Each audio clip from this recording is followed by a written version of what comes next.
সবাইকে শুভ জন্মাষ্টমীর অনেক অনেক অভিনন্দন ও শুভেচ্ছা। আজ জন্মাষ্টমী। নাড়ু গোপালের জন্য আজ আমি নাড়ু তৈরি করে দেখাবো। আজ সুজি আর নারকেল দিয়ে আমি নাড়ু তৈরি করব এবং কি করে নাড়ু তৈরি করি তোমরা পুরো ভিডিওটা স্কিপ না করে দেখতে থাকো।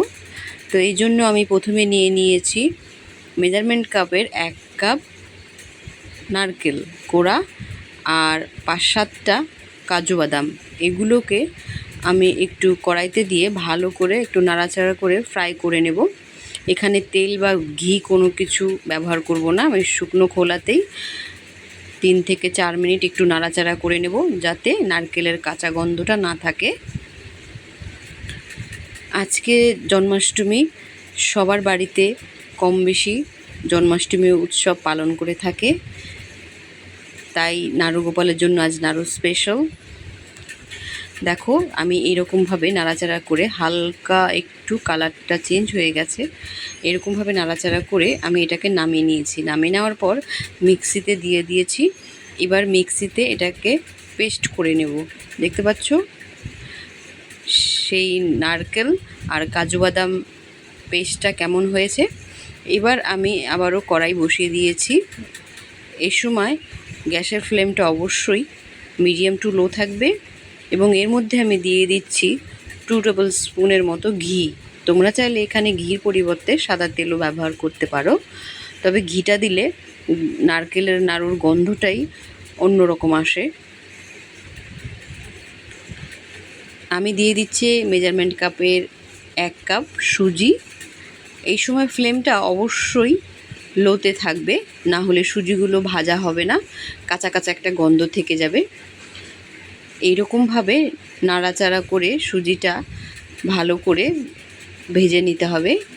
খুব বেশি ভাজা যাবে না, সুজির কালারটা হালকা একটু চেঞ্জ হবে। এভাবে অনবরত নাড়াচাড়া করতে হবে, তা না হলে সুজিটা লাল হয়ে যাবে। দেখে বুঝতে পারছো সুজিটা ভাজা হয়ে গেছে। এরকমভাবে 5 থেকে 8 মিনিট নেড়েচেড়ে নিলেই সুজিটা ভাজা হয়ে যাবে। এবার এই সুজির মধ্যে আমি অ্যাড করে দিচ্ছি লিকুইড দুধ।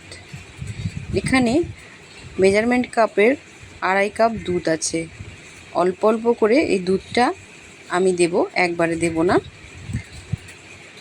দুধটা দিয়ে একটু ভালো করে নাড়াচাড়া করব আর ফ্লেমটা অবশ্যই লো থাকবে। আস্তে আস্তে করে নাড়াচাড়া করতে হবে যাতে সুজিটা দলা পেকে না যায়। এবার আমি সেই নারকেল আর কাজু বাদাম পেস্টটা যে শুকনো বেটেছিলাম সেটা দিয়ে দিলাম। এই কাজু বাদাম আর নারকেলের পেস্টটার মধ্যে কোনো জল বা কোনো কিছু ব্যবহার করিনি, এমনি পেস্ট করে নিয়েছিলাম। তো এই উপকরণটা দিয়ে ভালো করে স্প্যাচুলাটা দিয়ে আমি নাড়াচাড়া করে নিলাম। তারপরে এর মধ্যে আমি দিয়ে দিয়েছি 1.5 কাপের মতো চিনি। চিনিটা কেউ চাইলে আর একটু বেশি দিতে পারো, যে যেমন মিষ্টি খেতে পছন্দ করে সেই রকম। তো এখানে আমি দিয়ে দিচ্ছি 1 টেবিল স্পুনের মতো কনডেন্স মিল্ক, ওই জন্য আমি চিনিটা কম দিয়েছি। কনডেন্স মিল্ক দিলে নাড়ুর স্বাদটা বাড়িয়ে দেয়। এরকমভাবে সব উপকরণ দিয়ে ভালো করে স্প্যাচুলা দিয়ে এরকম চেপে চেপে নাড়তে হবে, তাহলে মিশ্রণটা যত মসৃণ হবে নাড়ুগুলো তত মসৃণ হবে।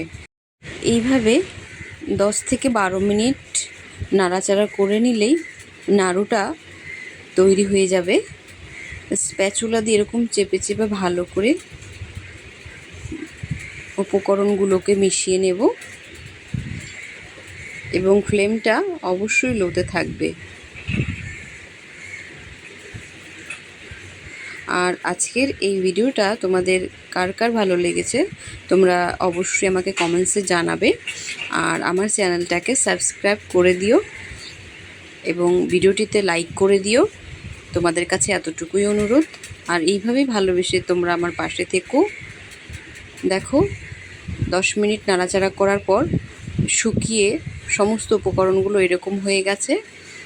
তো আমি এটাকে গ্যাস থেকে নামিয়ে নিয়েছি। নেওয়ার পরে আবারও স্প্যাচুলা দিয়ে ভালো করে একটু মেখে নিচ্ছি। দেখো এর মধ্যে কোনো দলা দলা কোনো ভাব নেই, মসৃণ হয়েছে। ভালো করে স্প্যাচুলা দিয়ে মেখে নেওয়ার পর এগুলোকে আমি 5 মিনিটের জন্য ঠান্ডা করতে দেব, কারণ গরম অবস্থায় ধরা যাবে না। আজকে সুজি দিয়ে নারকেল দিয়ে নাড়ু গোপালের জন্য নাড়ু তৈরি করা হচ্ছে। এবার ভালো করে আমি হাত দিয়ে একটু মেখে নিয়েছি, ঠিক যেভাবে আমরা আটা মাখি। মেখে নেওয়ার পর এবার হাতে আমি অল্প একটু ঘি দিয়ে দিলাম। ঘির জায়গায় তোমরা এখানে সাদা তেলও ব্যবহার করতে পারো, এতে হাতে চিপকে যাবে না, ভালোভাবে নাড়ুটা তৈরি হয়ে যাবে। এরকমভাবে 2 হাত দিয়ে চেপে চেপে রাউন্ড রাউন্ড শেপে নাড়ু তৈরি করে নিচ্ছি। দেখো কত সুন্দর নরম তুলতুলে হয়েছে আর কত মসৃণ হয়েছে, আশা করি দেখতে তোমরা বুঝতে পারছো দেখে। তো এরকম করে আমি একে একে সমস্ত নাড়ুগুলো করে নেব। দেখো আমি আবারও আরও একটা নাড়ু বানাচ্ছি, দেখে আশা করি বুঝতে পারছো কতটা মসৃণ হয়েছে। এরকম করে আমি সুজির সেই ব্যাটারটা দিয়ে সমস্ত নাড়ুগুলো তৈরি করে নেব। দেখো আমি 1 প্লেট নাড়ু তৈরি করে নিয়েছি। এবার এই নাড়ুগুলোর উপর দিয়ে আমি একটু সুগার স্প্রে করে দেব। সুগার বলতে সুগারটাকে যখন মিক্সিতে দিয়ে পেস্ট করা হয়, যে সুগার পাউডারটা হয়, সেই সুগার পাউডারটা আমি একটু পেস্ট করে দিচ্ছি। দেখো দেখতে কত সুন্দর লাগছে, দেখেই চোখ জুড়িয়ে যাচ্ছে, মনে হচ্ছে যেন অমৃত। সত্যি তাই, নাড়ু গোপালের জন্য আজ যে নাড়ু তৈরি হয়েছে সেটি খুবই লোভনীয় এবং খুবই সুস্বাদু, দেখেই চোখ জুড়িয়ে যাচ্ছে। দেখো কত সুন্দর লাগছে না দেখতে বন্ধুরা। তো তৈরি হয়ে গেছে আজকে সুজি দিয়ে নাড়ু গোপালের জন্য নাড়ু। তোমাদের একটি নাড়ু নিয়ে আমি দেখিয়ে দিচ্ছি যে নাড়ুটা কতটা তুলতুলে এবং সফট হয়েছে। তো আজকের ভিডিওটা এখানেই শেষ করছি, আবার দেখা হবে নতুন অন্য কোনো রেসিপির সঙ্গে। ততক্ষণ তোমরা সবাই খুব ভালো থেকো আর এইভাবেই আমাকে ভালোবেসে আমার পাশে থেকো। আর চ্যানেলটাকে সাবস্ক্রাইব করতে, লাইক করতে ভুলো না যেন।